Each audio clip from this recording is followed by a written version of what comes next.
आप निगासन में देखिए कुछ बेईमानों को, आप जानते हैं, सब लोग जानते हैं, मैं भी यहाँ रहा हूँ छोटा, 10वीं तक मैंने यहाँ पढ़ाई की है। उन बेईमानों का क्या हुआ,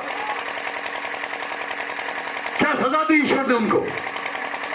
तो बेईमानी का पैसा बड़ी तेजी से आता है, बहुत आता है, लेकिन जितनी तेजी से आता है उससे कहीं ज्यादा तेजी से चला भी जाता है और साथ में इतना कुछ ले जाता है जिसकी कभी भरपाई नहीं हो सकती। आपका जवान बेटा, इकलौता बेटा मर जाए, वो लौट के नहीं आ सकता है। उसका दर्द आपको सारा जीवन भुगतना पड़ता है, आप किसी को बता भी नहीं सकते और कोई बांट भी नहीं सकता। वो अंदर की सजा है।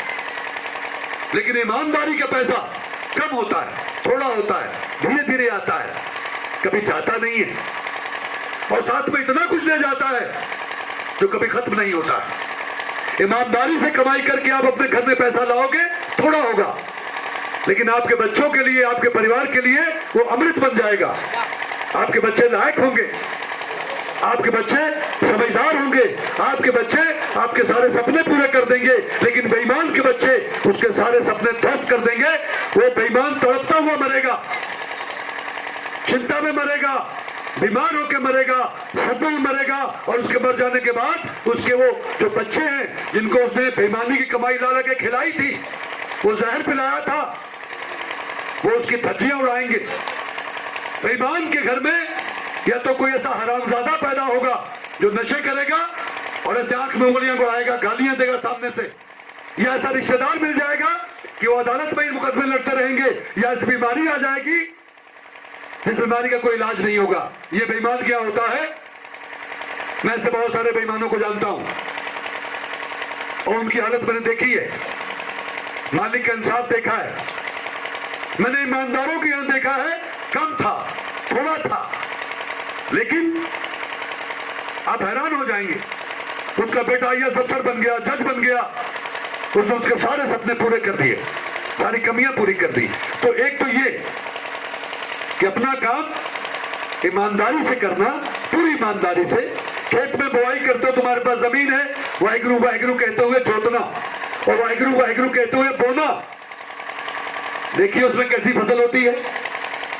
यहां मैंने जगरूप सिंह है, एक उधर आदमी है महंगापुर के पास, नहीं भीरा के पास, उसको मैंने बताया, उसने किया तो लोग उसे पूछने आते हैं कि गन्ने का बीज तुम कहां से लेके आए? उसने कहा नहीं वही बीज जो तुमने बोया। तुमने नहीं, इतना बड़ा गन्ना तो हो नहीं सकता है। तुमने भैया मैंने वाहिगुरु वाहिगुरु कह के बोया है, वाहिगुरु वाहिगुरु कह के जुताई की है। ऐसे ही जगरूप सिंह का हुआ, यहां कहीं बिनौरा के पास उसका फार्म है। तो ये सारे प्रमाण हैं। आप 3 महीने कम से कम लगातार हर वक्त, अगर आपको देखिए, कबीरपंथी सतनाम कहते थे, सिर्फ सतनाम। मैं अक्सर ये भी कहता हूं, हरिओम तत्सत भी कहता हूं, सब मेरे पिता के नाम है।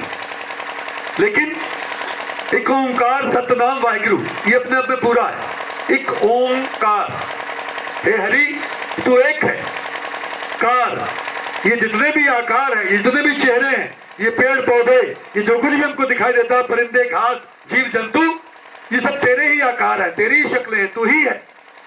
सतनाम, तेरा नाम सत्य है, तू परम सत्य है। वाहिगुरु, हे हरि, हे अल्लाह, वाह वाह। तो ये पूर्ण है अपने आप में।